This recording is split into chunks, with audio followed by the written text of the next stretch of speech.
अगर हमें प्रभु को पाना है तो अंदर से साफ होना होगा। हमें सही जिंदगी जीनी है तो उसे इंद्रियों के घाट से ऊपर उठाना होगा। हम लोग जब जीते हैं तो क्या करते हैं? हम्म आंखों से जो देखते हैं, सोचते हैं, यही सच है।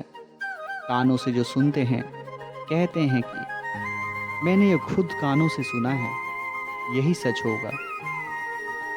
इंद्रियों के घाट पर हम जीते हैं। नाक से हम सूंघते हैं, जबान से हम चखते हैं, फिर स्पर्श की इंद्रियां हैं। उससे क्या हो रहा है? हम्म माया के दुनिया के संस्कार हमारे अंदर आ जाते हैं। हमारे तन के अंदर जैसा आएगा वैसा ही हम बन जाएंगे। सब कुछ हमारे अंदर है। अगर हम अंदर की दुनिया में जाएंगे तो खुशियां पाएंगे। हमारी आध्यात्मिक जागृति होगी। असलियत क्या है उसका हम अनुभव करेंगे और हमारे कदम तेजी से हमें अपनी मंजिल की ओर ले जाएंगे। जब भी महापुरुष इस धरती पर आए हैं वे बार बार हमको यही समझाते चले आए हैं कि हे इंसान, तू अपने आप को जान, असलियत को जान। असलियत तुम्हारे भीतर है। हम लोग सोचते हैं कि हम शरीर हैं, हम मन हैं जो हमारा पीसा है। हम वही सोचते हैं। कोई सोचता है मैं पुलिस वाला हूँ, कोई कहता है मैं इंजीनियर हूँ, तो कोई कहता है कि मैं डॉक्टर हूँ। हम ये भूल जाते हैं कि ये सब बाहरी रूप है। असली रूप में हम सब आत्मा हैं। हमें उसी आत्मा का अनुभव करना है। प्रभु हमारे अंग संग हैं। उनको पाना ही स्वर्ग में पहुंचना है और उनसे दूर होना ही नरक में रहना है। अगर जिंदगी में उन्हें पा लिया तो हमारा मकसद पूरा हो जाएगा। हम आनंद और शांति की अव्यवस्था को पा लेंगे। बहुत सी बार हमें समझ नहीं आता कि स्वर्ग नरक कहाँ है। हम सोचते हैं कि स्वर्ग कहीं आसमान में है और नरक नीचे पाताल में है। हम ये भूल जाते हैं कि इसी धरती को हम स्वर्ग बना सकते हैं और इसी को नरक। यह इंसान के हाथों में है कि वह अपनी जिंदगी को बेहतर बनाता है या कि खराब। हमारी 75% जिंदगी कर्मों के लिहाज से चलती है, लेकिन 25% हमारे पास स्वेच्छा है। इसमें हम अपने आप को बेहतर बना सकते हैं या और मुसीबतें ला सकते हैं। तो महापुरुष हमें यही समझाते हैं कि हम सद्गुणों से भरी जिंदगी जिए।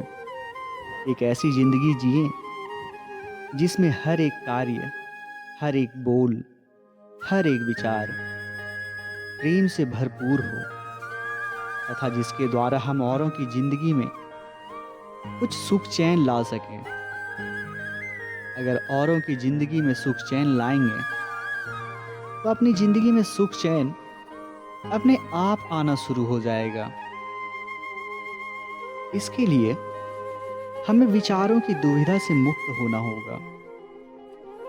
विचारशील होना मनुष्य की पहचान है। लेकिन हम क्या विचारते हैं, यह एक बात महत्वपूर्ण है।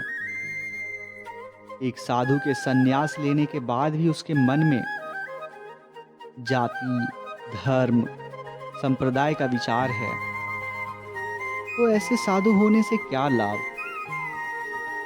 आजकल साधु तो बहुत हैं, लेकिन सयाना साधु खोजना कठिन है।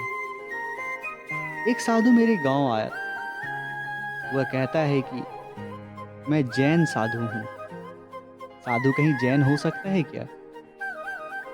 असाधु जैन हो, ठीक है। एक साधु आता है, वह कहता है मैं बौद्ध साधु हूं। अब साधु भी बौद्ध हैं। तुम असाधुओं के लिए कुछ तो छोड़ो। असाधु बौद्ध हैं, जैन हैं, हिंदू हैं, ईसाई हैं। समझ में आता है, चलो ठीक है, बुद्धि नहीं है। लेकिन साधु भी वही है।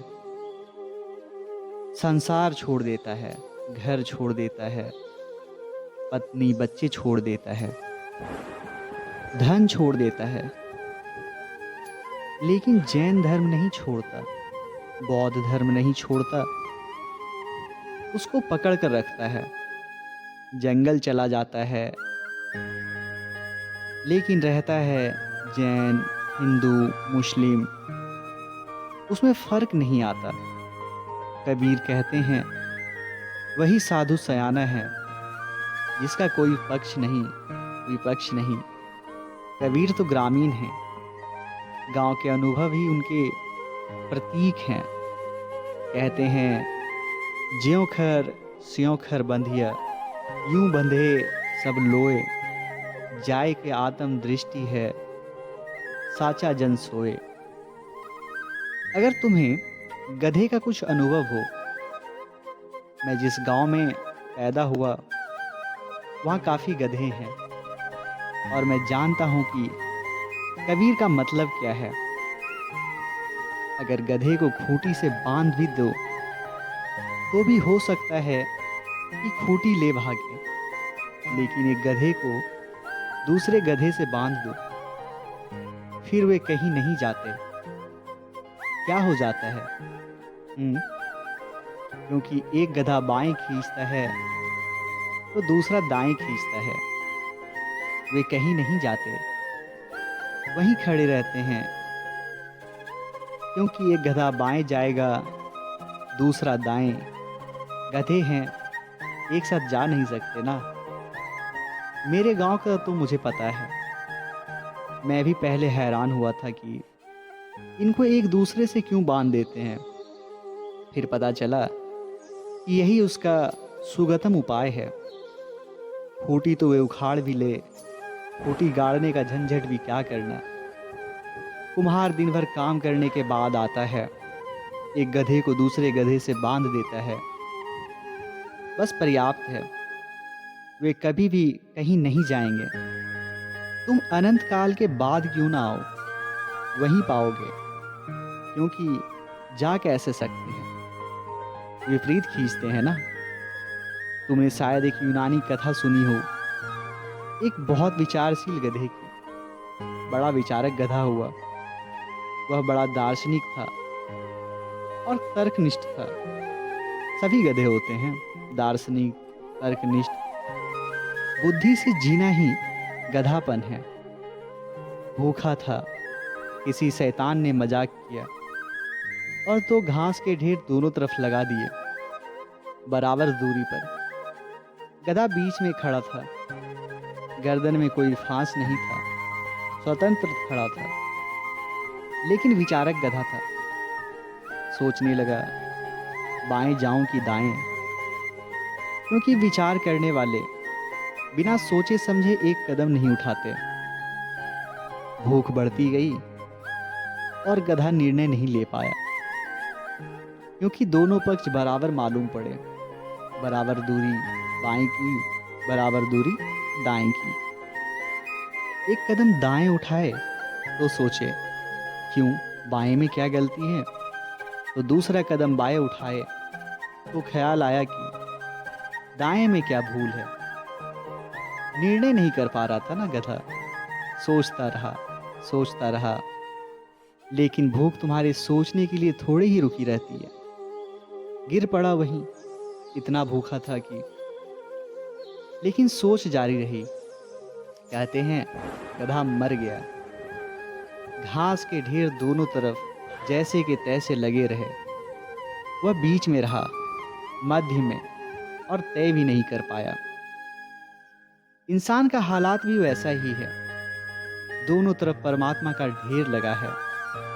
तुम भूखे मरे जा रहे हो, क्योंकि तुम भी तय नहीं कर पाते किस पक्ष में जाएं।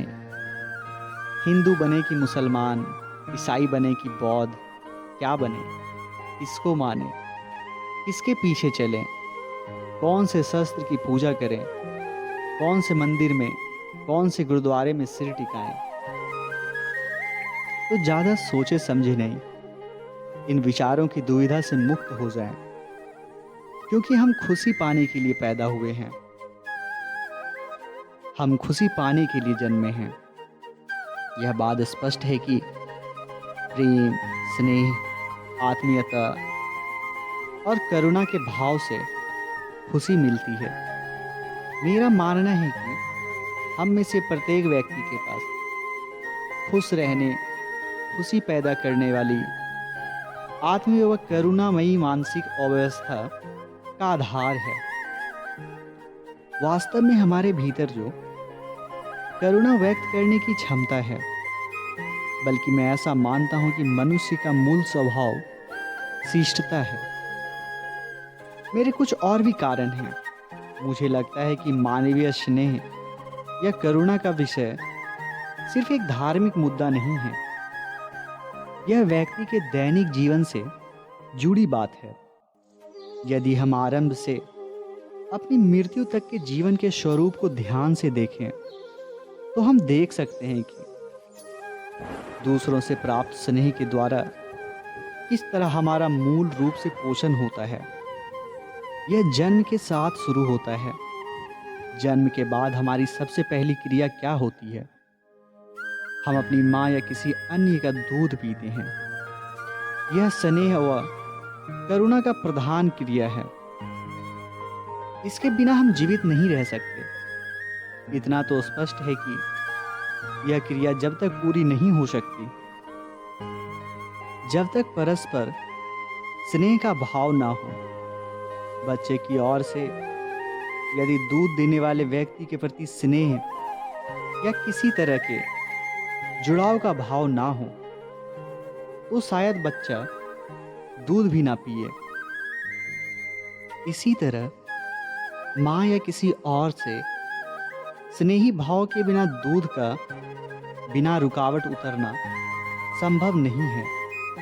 यही जीवन का तरीका है, यही सच्चाई है। हमारी शारीरिक संरचना भी प्रेम व करुणा के भाव से अनुकूल बनी है। हम देख सकते हैं कि इस तरह मस्तिष्क की शांति, स्नेही और हितकारी अवस्था हमारे स्वास्थ्य पर लाभकारी प्रभाव डालती है। इसके विपरीत खीज, डर, व्यग्रता और गुस्से के भाव हमारी सेहत के लिए हानिकारक हो सकते हैं। मेरा यह दृढ़ विश्वास है कि मानव स्वभाव मुख्य रूप से दयालु और शिष्ट है। मनुष्य का यही प्रधान स्वभाव है। हमारे भीतर निश्चित रूप से गुस्सा, हिंसा और आक्रामक स्वभाव पैदा हो जाते हैं। लेकिन मेरा ऐसा मानना है कि ये सब गौण या काफी हद तक ऊपरी तौर पर होते हैं। एक तरह से ये उठते हैं जब हम प्रेम और स्नेह पाने के अपने प्रयासों से परेशान हो जाते हैं। ये सब हमारी मुख्य मूल प्रकृति का हिस्सा नहीं है। इसलिए भीतर की दुनिया को खूबसूरत बनाएं, अपने विचारों से मुक्त हो, विचारों की दुविधा से मुक्त हो, क्योंकि हम तो खुशी पाने के लिए जन्मे हैं। आज के लिए इतना ही। प्रेम से बोलिए राधे राधे।